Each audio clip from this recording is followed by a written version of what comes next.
Dari sejumlah pulau yang baru ditaklukkan Belanda pada awal abad ke-20, Bali adalah salah satunya. Belanda mulai menyerang Bali pada 1846 dan menaklukkannya pada 1908. Namun, Bali sudah tenar di kalangan orientalis, para pengkaji kehidupan timur, Eropa jauh sebelum itu. Sebagaimana disebut Michel Pichard dalam What's in a Name?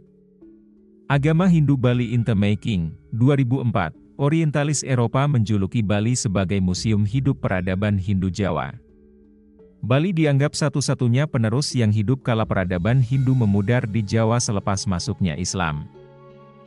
Di kalangan orientalis Eropa, berkembang pemahaman bahwa Hindu dibawa masuk Bali pada abad ke-14 oleh orang-orang Majapahit.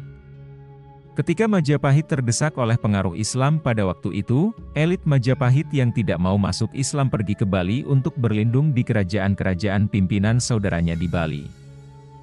Para orientalis itu senang sebab orang-orang Bali telah melestarikan teks dan ritual Hindu, tapi mereka tidak satu suara dalam memandang sejauh mana kesesuaian praktik keagamaan di Bali dengan India. John Crawford dan Thomas Stanford Raffles memandang pemujaan yang dilakukan orang Bali di kuil-kuil sebagai bentuk ketahayulan sehingga itu tidak bisa disebut Hindu. Sedangkan R. Haji Th. Friedrich melihat agama yang dipraktikkan di Bali adalah Hindu. Perdebatan tersebut berlangsung pada abad ke-19. Namun, wujud lain polemik pengakuan praktik keagamaan juga terus muncul di kemudian hari, hingga masa Bali berada di bawah Republik Hindu Bali antara agama dan adat.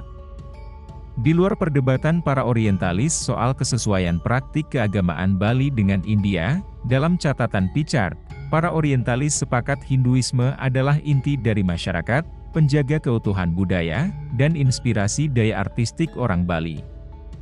Oleh karena itu, agama Bali mesti dilindungi dari pengaruh agama lain.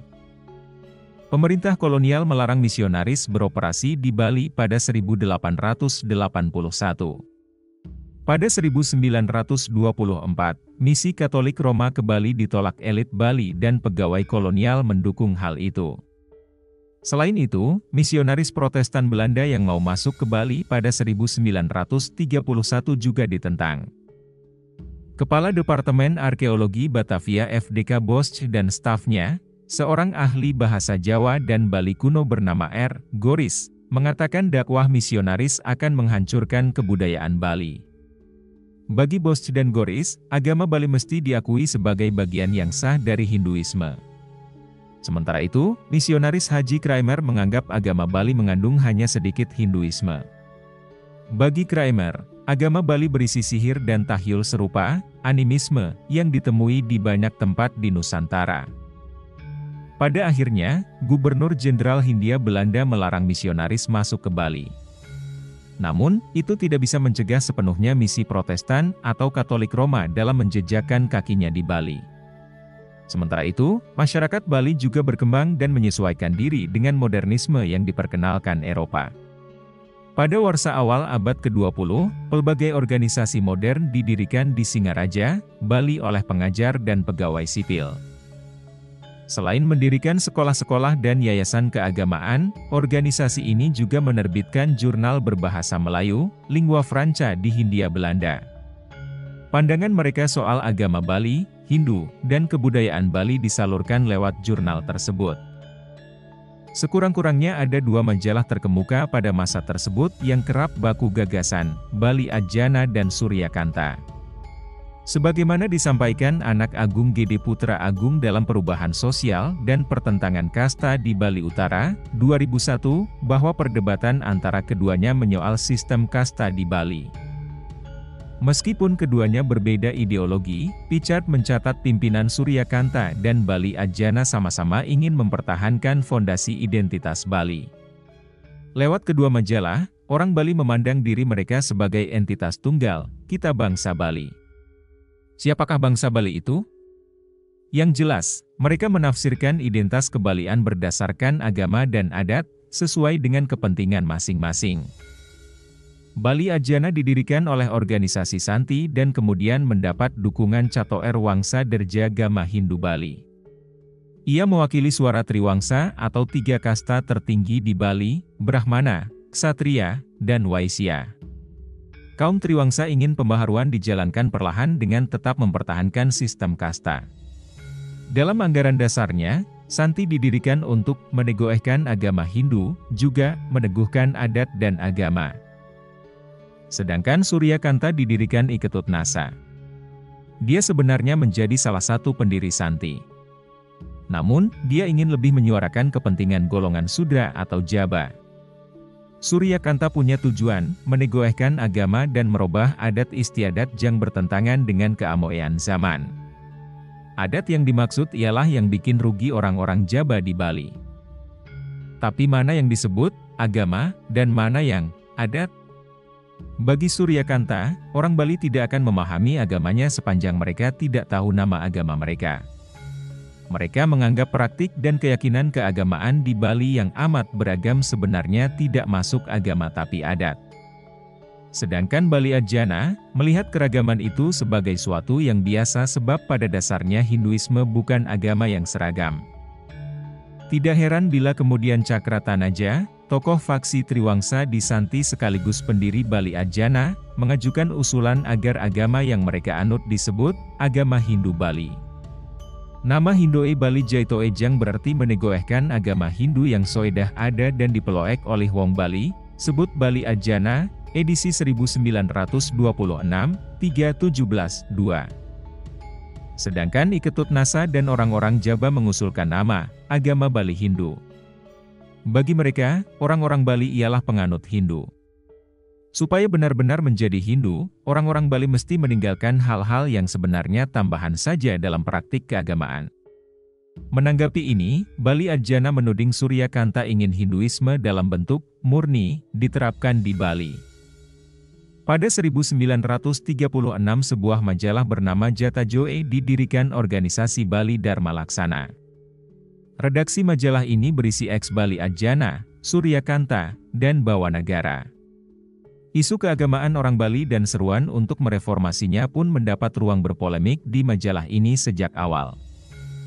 Namun, sekali lagi, perdebatan ini tidak pernah tuntas, bahkan menjadi semakin rumit sebab orang-orang Bali juga mesti menghadapi pandangan kabur pribumi pulau lain, penganut agama lain, yang menganggap mereka memuja berhala pun animis.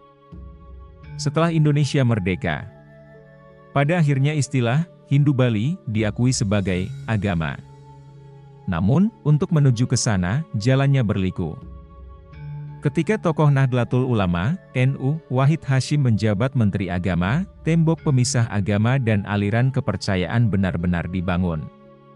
Menurut Peraturan Menteri Agama September 1952 Bab 6, aliran kepercayaan diartikan, suatu faham dogmatis, terjalin dengan adat istiadat hidup dari berbagai macam suku bangsa, lebih-lebih pada suku bangsa yang masih terbelakang. Pokok kepercayaannya, apa saja adat hidup nenek moyangnya sepanjang masa. Sedangkan, agama, didefinisikan seturut garis pemahaman Judeo-Kristiani Muslim yang monoteistik. Bila suatu komunitas ingin diakui, beragama, mereka mesti menganut akidah monoteistik yang diakui secara internasional, yang diajarkan seorang nabi melalui kitab suci. Pada 1952, Departemen Agama, sekarang Kementerian Agama, mengakui hanya 3 agama yang dipeluk rakyat Indonesia, Islam, Protestan, dan Katolikisme. Semua yang di luar itu diakui sebagai orang yang belum beragama. Semua tradisi di Nusantara, termasuk kebatinan Jawa digolongkan sebagai aliran kepercayaan kesukuan. Menariknya, kebatinan Jawa sebenarnya menganut akidah monoteistik. Bagaimana dengan Bali? Berdasarkan peninjauan pada 1950, Departemen Agama menyimpulkan kehidupan beragama di Bali berisi praktik politeistik dan animisme yang beragam. Sebab itu, agama orang Bali digolongkan sebagai aliran kepercayaan dan dianggap sebagai orang yang belum beragama. Tokoh masyarakat Bali tidak terima dengan itu.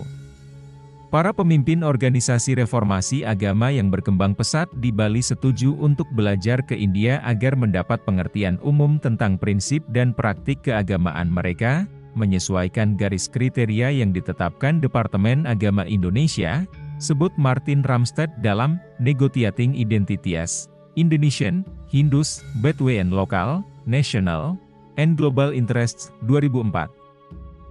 Beberapa cendekiawan muda Bali dikirim belajar ke Shantiniketan Visva Bharati University, Banaras Hindu University, dan International Academy of Indian Culture.